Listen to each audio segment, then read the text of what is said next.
At the start of the lockdown, virtual happy hours quickly became a fun way to catch up with friends while staying safe from COVID-19. In fact, a Nielsen data report from June said sales of at-home alcohol spiked 27% in the United States since the start of the pandemic. While stay-at-home orders have eased up in a lot of the U.S., drinking alcohol is still a popular way to let loose during the ongoing crisis.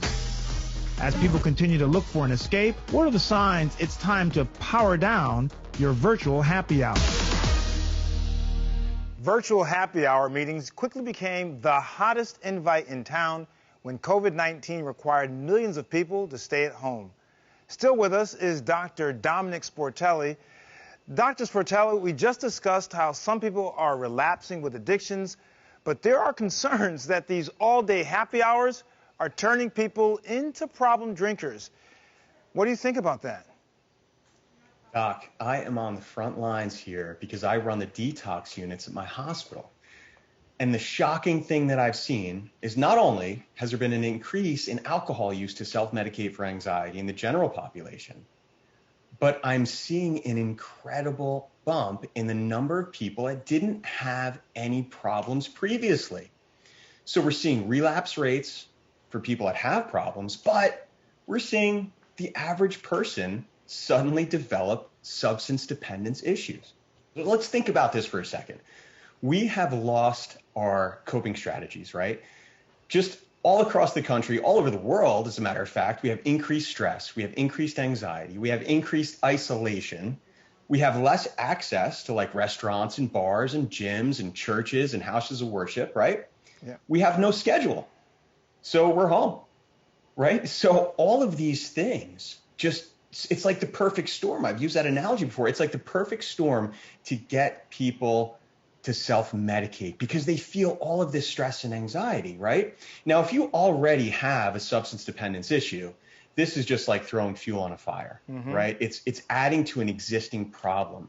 So what I'm seeing at the hospital is this. I'm seeing people come in with symptoms of withdrawal because they try to stop.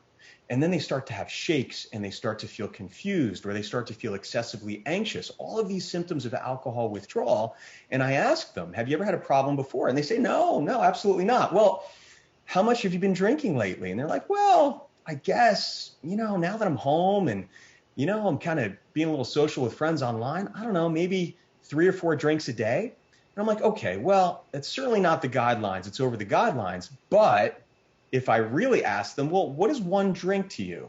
And they say, well, a glass of wine. And I'm looking, I'm saying, well, that's a little bit more than 5 ounces, right? So maybe that 1 glass of wine is really 12 ounces, right? So their 3 or 4 drinks per day might be 10 drinks per day. Now imagine doing that for a few weeks, right? And then you say, you know what? I'm done with this alcohol stuff. I don't really feel that great. It's kind of like making me, I'm done. Now all of a sudden you develop symptoms of withdrawal. You start to get shaky, you start to get sweaty, you start to get anxious, you can't sleep, and you're exhibiting signs of alcohol withdrawal. Are you seeing some of this in some of your patients? Absolutely. And that's why it's about education, right? And that's what we're here for. It's about educating individuals on not only how dangerous alcohol can be, but how easily it can get out of control, right? What are some signs that people should look for to know or to understand or recognize that they may be going a little too far? First, Domenick, you say drinking more than the daily recommended guidelines, which is 1 drink a day for both men and 1 drink a day for women also. That's absolutely right. So think about that. I mean, it's really not a lot. And if you're on, these social platforms and you're spending a few hours, I'm almost certain that you're probably drinking more than 1 drink. And remember serving size. Right? So a beer or a seltzer, 1 drink is 12 ounces.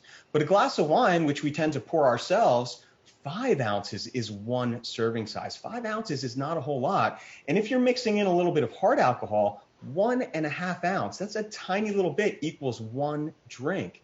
So remember, you're your own bartender now, so it's a lot easier to pour a little bit more and not really pay attention to how many you're having. So sticking to those guidelines is a really, really good idea.